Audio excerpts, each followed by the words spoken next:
Hello, my name is Danny Shirey, and I am here to talk to you about the collection of receipts for your small business. When you are collecting receipts, you want to make sure that you hold on to all of the receipts that are listed here. Your inventory, your assets, and your other expenses, which is where the majority of your expenses are going to fall. Car and truck expenses, education expenses, entertainment, networking, office supplies, professional services and contractors, and travel. You want to keep your receipts for as long as 6 years because the IRS can audit you as far back as 6 years. So you want to make sure that you hold on to them. The nice part is that you do not need to hold on to the paper copies anymore. You can digitize them and store them in an external hard drive. And there are various options to help you organize your receipts, such as Cam Scanner, Neat Receipts, ReceiptMate, and Shoeboxed. Now we're going to talk about point of sale systems, or POS. Point of sale systems lets you ring up sales and accept payments. It's essentially a cash register with brains. It can be broken down into three components: hardware, software, and payments. Cost, security, PCI compliance, and usability should be the top factors when selecting a system. You will need to start thinking about a POS system if you want to accept credit and debit card payments and have a streamlined system for tracking your sales.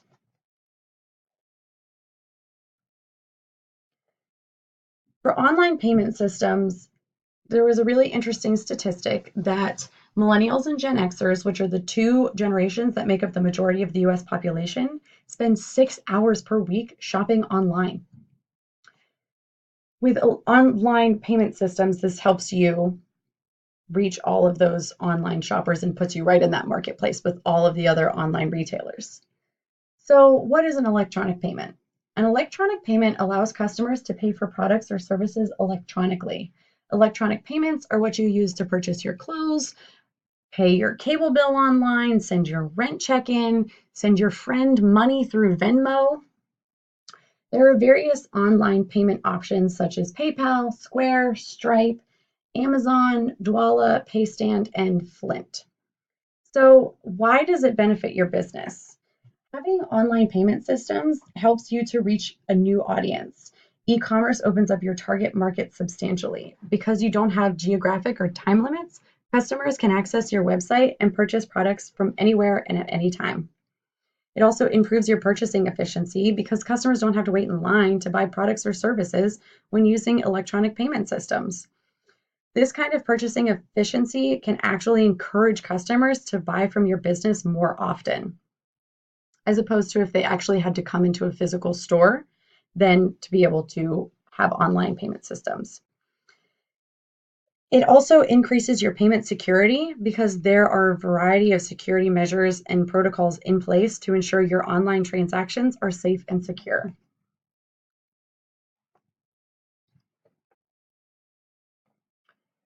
Now we're going to talk about accepting credit cards. So there are various ways to accept credit cards these days, but they usually include a fee, but they're not very large fees. Square is 2.75%, but if you manually enter the card, it's a little bit more. So make sure that whenever you're looking into accepting credit cards, that you read the terms and conditions and see what fees are included. You can accept credit cards in-store, online, or via your mobile phone, and you can sign up with an account through various options such as Square, PayPal, or any other payment service provider, which is a PSP. The nice part is that you don't need a merchant's account to accept payments anymore. You used to need one, and now through PSP accounts, it's much easier to set up, but they're also vulnerable to sudden account freezes or terminations, which can make them a risky proposition for businesses that depend on being able to accept cards without interruption. For many years, merchants' accounts were the only way to accept payments, and credit cards, at its most basic, merchants' accounts were simply an account to deposit the funds into from processed transactions via credit or debit cards.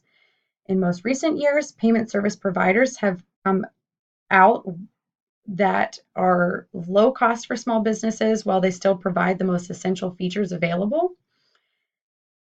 They also will have flat rate pricing and no fees for basic service and month-to-month billing. You used to actually have to pay termination fees for your merchant's account as well. So a little bit about the process with credit card payments. So what happens is first you need a way to get your customer's credit card data.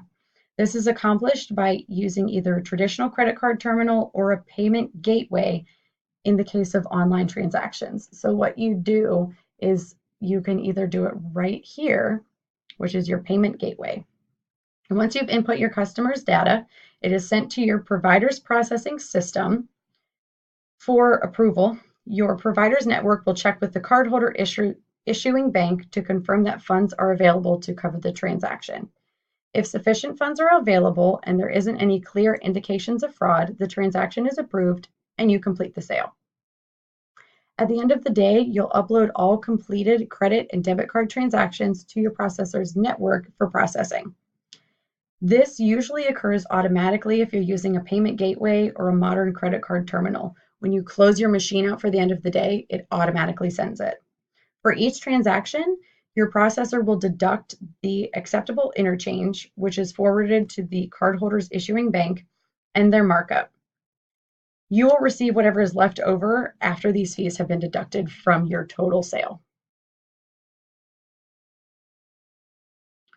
Next, we're going to talk about returns. UPS has estimated that in the first full week of January, more than 5.8 million packages were returned using UPS alone. That doesn't include USPS, FedEx, or DHL. So, some tips for returns. If you have an online store, offer free returns. Build the cost of free returns into your product prices, even if it means charging a little more. You'll make up for it with customer satisfaction, loyalty, and future offers. You can also provide return shipping labels. Easy to print return labels or return labels in the box are key factors that will really help the experience for your customers. Labels should include clear directions on how to return the product, such as what paperwork is needed or whether it needs to be shipped by a specific carrier or where to drop it off. You want to set your customers' expectations. Make sure that return and exchange information is easy to find via a link at the top of your website. You also might want to include it on your product page, or you can even send it in a follow-up email once they've purchased an item that includes your return policy. If you have a physical store, you can allow in-store returns in addition to your e-commerce site, and this gives them the option to return it in-store as opposed to dealing with the mail and having to drop it off if they don't live near a post office. If you have a brick and mortar store, you want to make it fast. Consider setting up a special area for returns during high volume times or maybe a second location. This will shorten wait times and will keep customers happy. Make sure that your signage clearly indicates which line is for returns. You don't want a customer waiting in a regular line thinking that's where they can return their item, only to find out they have to go to the other end of the store and there's 20 people in that line. Your customer is not going to be pleased with you. You also want to train your salespeople to handle all of the returns. If the salespeople have to call a manager or a supervisor over every time to finish a return, you're slowing down that process. Post step-by-step directions for returns at checkout so your salespeople can refer to them easily so they don't have to call someone over for questions all the time. You want to make returns a positive experience. Train your employees to treat customers with returns cheerfully and professionally. It's key to retaining their business. Make sure that even if it is very stressful, that your employees are not sighing or rolling their eyes, that they want to provide the best service with a smile. You also want to communicate your return policy early and often, have salespeople briefly explain the return policy during the transaction, print that return information, such as time limits on receipts, and have it posted at the checkout. One really great example is Forever 21. I always remember theirs because it is 21 days after the date of the purchase, and so their return policy is in their name, and that makes it very easy to remember. No matter what type of retailer you are, be willing to make exceptions. The way you handle a complicated return situation can make or break your relationship. Empower your salespeople to use their discretion and make exceptions when warranted. You want to use returns as a learning tool. Online and brick and mortar retailers should always ask the reason for the return and find a way that you can track that information. So if you're having the same returns all the time, you can find out what that problem is and learn from it. And you can prevent future returns. Let customers provide product reviews, and it will help eliminate returns by alerting shoppers of issues. If your products run slow, if this isn't the same color as it is photographed, that's something that will really help and decrease returns. Next, we're going to talk about payment policies. So when you're creating a payment policy, you should include when you expect to receive your payment, and you want to include a specific payment date and detailed charges and interest rates for late payments. Also, make sure that you send your customer an email before you just send them an invoice with late charges. You want to also include what forms of payment you accept, list the payment methods you accept, and also let them know which payments you don't accept. Where can customers send the payment? Note the address you want the payment to be sent to. If it's being sent to your accounts payable or accounting department and that's in a different building, make sure that you include that and cover any available online payment options. You also want to include any contact information, your phone number, your email, your website, all of that information in your payment policies. Include a pay date for your payment policy. The amount of time that customers have to pay you after you provide a good or service depends on your business. A lot of people will rely on that net 30 because it's easy to remember. We're going to talk about types of fraud, which is payroll fraud, which occurs in 20%, 27% of all businesses and twice as frequently in small businesses. Owners should gain a working knowledge of the payroll system to enforce accountability among bookkeepers instead of just solely relying on them. Cash theft, there's various aspects of cash theft. There's skimming, which is when an employee takes cash that hasn't been recorded in the accounting system. Larceny is when they take that money that's already been reported. Fraudulent disbursement, which is when an employee releases funds that haven't been authorized by the owner. And these can definitely have a negative impact on your bottom line. Online banking, with the increased popularity of it, has also increased the likelihood that fraud can be transferred into other accounts. False invoicing is when an employee creates false suppliers or when he pays a legitimate supplier and then diverts the cash into maybe his own personal account. Invoice emails, this scam often involves perpetrators that pose as a legitimate supplier and advise changes to an existing payment arrangements. I actually recently had this at my job at the University of North Carolina with Xerox. Lastly, we're going to talk about letter of credit. And a letter of credit is a document from a bank that guarantees payment. So you want to think about seller protection. So if a buyer fails to pay a seller, the bank that issued that letter of credit will pay the seller if the seller meets all the requirements of the letter. This provides security when the buyer and seller are in different countries.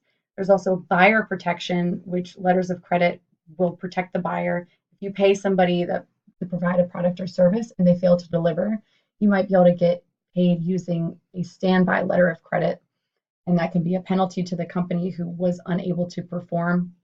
It's similar to a refund, allowing you to pay somebody else to provide the product or service needed.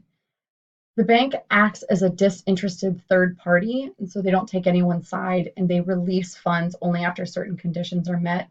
Letter of credits are common in international trade, but they're also used in domestic transactions like construction projects.